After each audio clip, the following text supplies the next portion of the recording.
Assalamualaikum warahmatullahi wabarakatuh, para kaum muslimin dan muslimat yang dimuliakan Allah Subhanahu wa taala. Kembali berjumpa dengan Al-Fakir Ahmad Samsuri di channel Ahmad Samsuri. Kali ini malam ini kita akan membahas tentang perihal tentang riba di dalam kitab Kifayatul Akhyar, yang sebelumnya kita sama-sama telah membahas tentang jual beli. Baik, kita mulai saja. Bismillahirrahmanirrahim. Qala Rasulullah rahimahullah ta'ala wa nafa'ana bihi bil almi bidarini amin.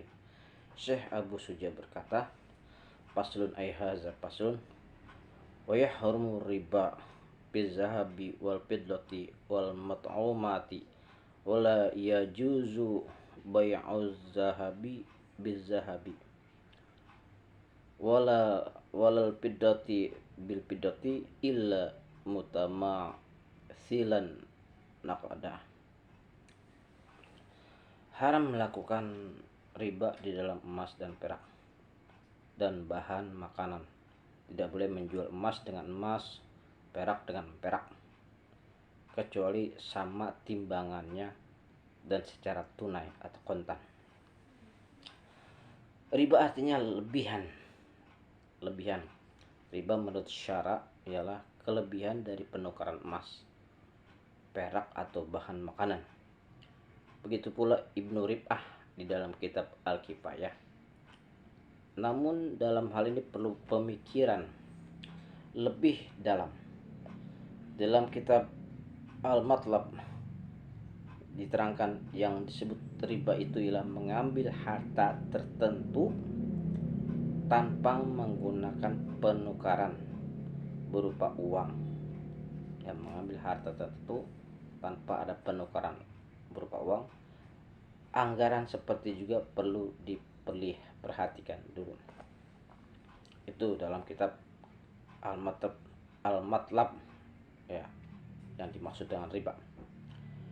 Makan uang riba hukumnya haram ya, menurut dalil Al-Quran dan sunnah serta ijma para ulama. Sebab Allah Subhanahu wa taala telah berfirman, wa ahallallahu al-bai'a wa harrama riba. Allah telah menghalalkan jual beli dan mengharamkan riba. Rasulullah SAW bersabda, la'anallahu ukilar riba wa mukilahu wa syahidu wa katibahu. Allah melaknat orang-orang yang makan riba, orang-orang yang memberi makan dengan uang riba, orang-orang yang menjadi saksi riba, dan orang-orang yang menjadi tukang catat riba.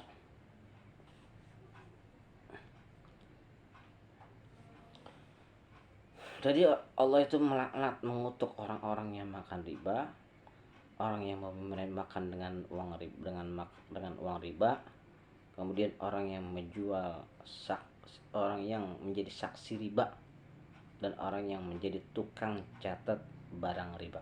Itu Allah melaknat. Kemudian riba itu tidak diharapkan kecuali dalam penukaran emas dengan emas, perak dengan perak, bahan makanan dengan makanan. Rasulullah SAW bersabda, la tabi'u zahaba bizahabi walal wariqo bil wariqi wal burra bil burri wala sya'ira bis sya'iri wala tamra bit tamri walal milha bil milhi illa sawa'am bisawa'i ainan bi ainin yadan bidainin walakin bi'u zahaba bil wariqi wal wariqa biz zahabi wal birra bis sa'ir was sa'ir bil birru wat tamru bil milhi wal milhu bit tamri kaifa syi'tum faman zada awis tazada faqad arba. Janganlah kamu menjual emas dengan emas, atau menjual perak dengan perak, atau menjual gandum dengan gandum, atau menjual syair dengan syair. Syair apa nih? Atau menjual korma dengan korma, atau menjual garam dengan garam, kecuali jika timbangannya sama nyatanya dan langsung diserah terimakan. Tapi jualah emas dengan emas, emas dengan perak, atau perak dengan emas, gandum dengan syair, atau syair dengan gandum, korma dengan garam, atau garam dengan korma, semaumu. Kemudian barang siapa memberi tambahan sebagai janjinya atau meminta tambahan, jelas orang itu telah berbuat riba. Ini hadis riwayat Imam Syafi'i. Hadis ini menunjukkan keterangan bahwa pengarang atau musannif di awal tadi mengenai jual emas dengan emas dan menjual perak dengan syarat sama timbangannya, kontan tunai, dan serah terimanya di majelis akad. Apabila ketiga syarat ini diharuskan untuk jual beli emas dengan emas, perak dengan perak, maka ketiganya juga diharuskan jual beli bahan makanan yang sejenisnya. Jadi dalam jual beli gandum dengan gandum atau semisalnya juga diisyaratkan harus sama timbangannya. Misalnya gandum 1 mud dijual dengan gandum 1 mud, dan hendaklah hulu atau kontan. Jadi tidak boleh diangsur dan ditunda pembayarannya, dan harus serah terima di majelis akad di tempat jual beli. Wallahu a'lam. Jadi sini menurut keterangan daripada pengarang, jual beli emas dengan emas, ya kan, perak dengan perak, ya kan, itu itu boleh dilakukan jika sama timbangannya dan dibayar secara tunai. Jadi boleh dilakukan seperti itu, ya kan, dan dibayarnya di tempat jual beli. Serah terimanya itu di tempat jual beli maksudnya. Baik, kita lanjutkan. Syekh Abu Suja berkata, wala bai'u mabta'ahu hatta yaqbidah. Dan juga tidak boleh menjual barang yang dibeli sebelum diterima. Menjual barang yang dibeli sebelum diterima. Kalimat di atas takdirnya begini. Dan tidak boleh menjual barang yang sudah dibeli namun belum diterima, baik berupa tanah, pekarangan, atau lainnya, baik sudah mendapat izin menjual barang maupun belum, dan baik yang ia sudah melunasi pembayarannya maupun belum. Ya, jadi begini. Maksudnya hadis ini, kita jual barang, kita udah beli sama orang, tapi barang yang kita beli itu belum kita terima. Terus barang yang belum kita terima itu yang kita beli, kita jual lagi ke orang lain, itu nggak boleh. Itu nyatanya itu belum nyata namanya barangnya. Kita udah beli ke orang, udah bayar, barangnya belum kita terima. Tentu barang yang kita udah beli, barang yang belum kita belum terima barangnya, kita jual ke orang lain, itu nggak boleh. Yang menjadi dalil dilarangnya menjual barang sebelum menerima barang tersebut, ini sebuah hadis yang diriwayatkan oleh Hakim bin Hizam radhiyallahu anhu. Beliau berkata, aku berkata, ya Rasulullah, aku membeli barang-barang jual ini, ditahu aku apa yang halal aku kerjakan dan apa yang haram aku kerja. Rasulullah SAW bersabda, ya benar akhi, la tabi'anna syai'an hatta taqbidah. Hai anak Adam, hai saudaraku, maksudnya, maaf, kamu jangan menjual barang yang kamu beli. Jangan menjual barang yang kamu beli sebelum kamu terima lebih dulu barang itu.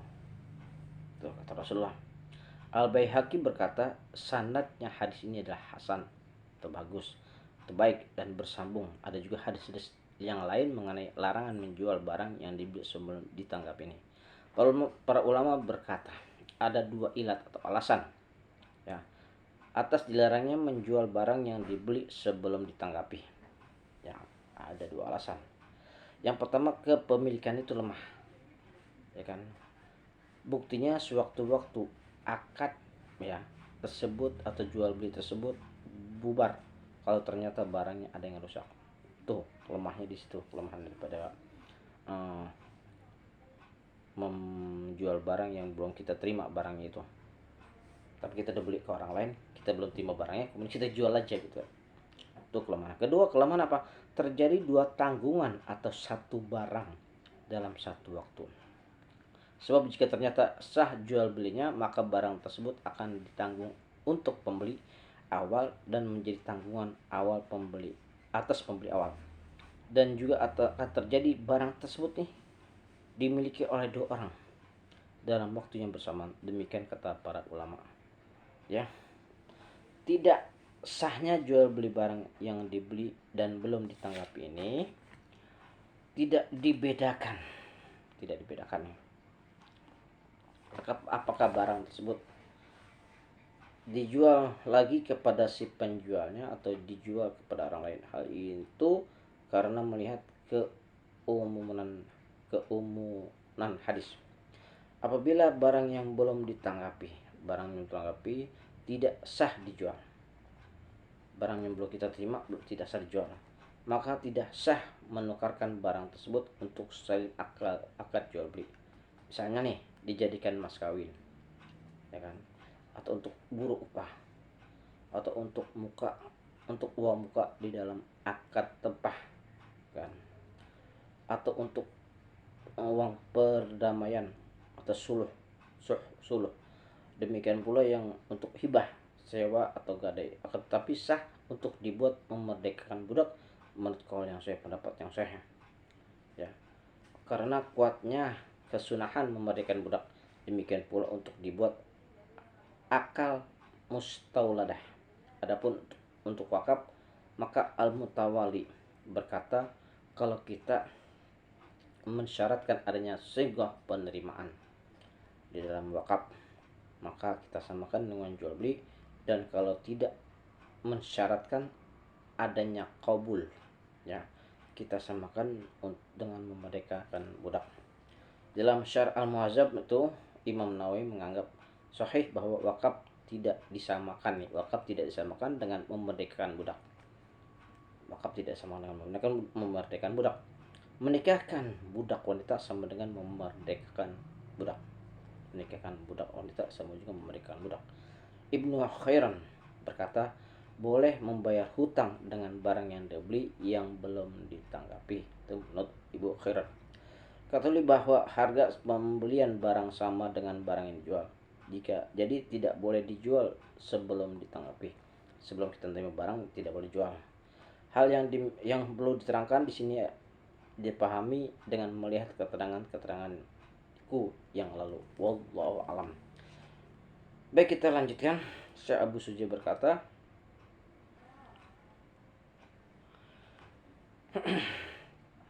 wala yajuzu bai'ul lahmi bil hayawan.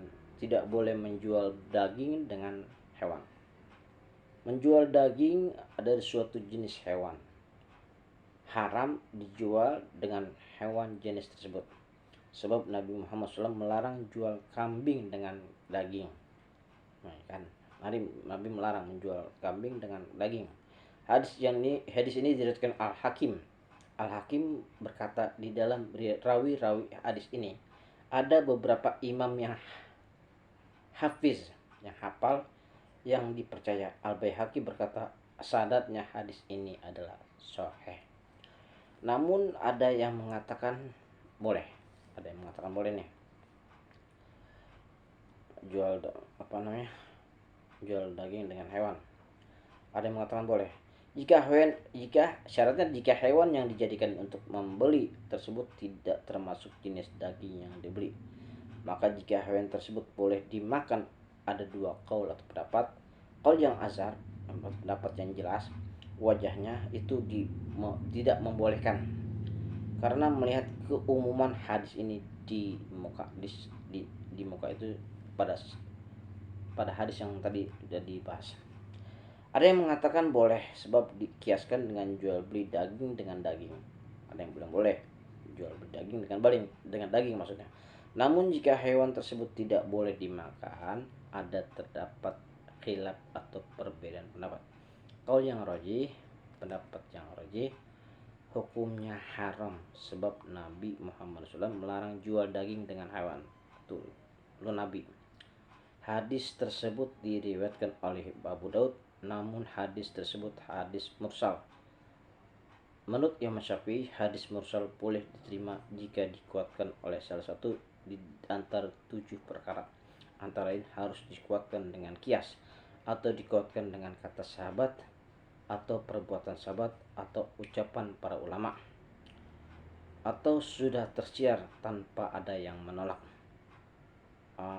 atau diamalkan oleh ahlinya semasa hadis tersebut diriwayatkan, atau tidak ada dalil lain selain hadis mursal tersebut, atau dikuatkan oleh hadis mursal lain, atau oleh hadis musnad.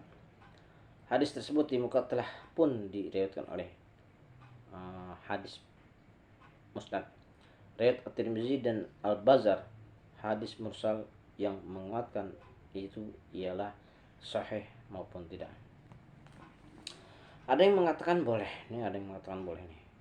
boleh sebab yang diharamkan adalah hewan yang boleh dimakan dagingnya, atau haramnya karena menjual barang atau riba yakni dagingnya dengan hewan asal yang mengandung riba. Dua sebab keharaman itu tidak ditemui di dalam jual beli daging dengan hewan yang tidak dapat dimakan dagingnya. Demikian, dengan adanya alasan itu pula, ada sebagian ulama yang menetapkan hukum haram jual beli gandum dengan tepung gadung, dan jual beli biji-bijian dengan minyak yang terbuat dari biji dan lain sebagainya. Mengenai mengkiaskan gajah ekor hati dan paru, gaji ekor hati dan paru disamakan dengan daging, ada dua wajah atau yang sahih sama saja. Ada kata yang orang yang menjual ayam yang bertelur dengan ayam yang bertelur juga hukumnya sama dengan jual beli kambing dengan kambing yang di dalamnya teteknya ada esusnya. Al-Qadi Husain memastikan tidak wenangnya jual beli tersebut. Wallahu a'lam. Mudah-mudahan ada manfaatnya khusus buat al-fakir dan umumnya para muslimin dan muslimah. Apabila ada kalimat-kalimat saya yang kurang berkenan, mohon kiranya para asatidz untuk meluruskannya. Nanti setelah ini kita akan lanjutkan kembali bagian kedua tentang riba ya, di dalam kitab Kifayatul Akhyar. Akhir kalam, wabillahi taufiq wal hidayah. Wassalamualaikum warahmatullahi wabarakatuh.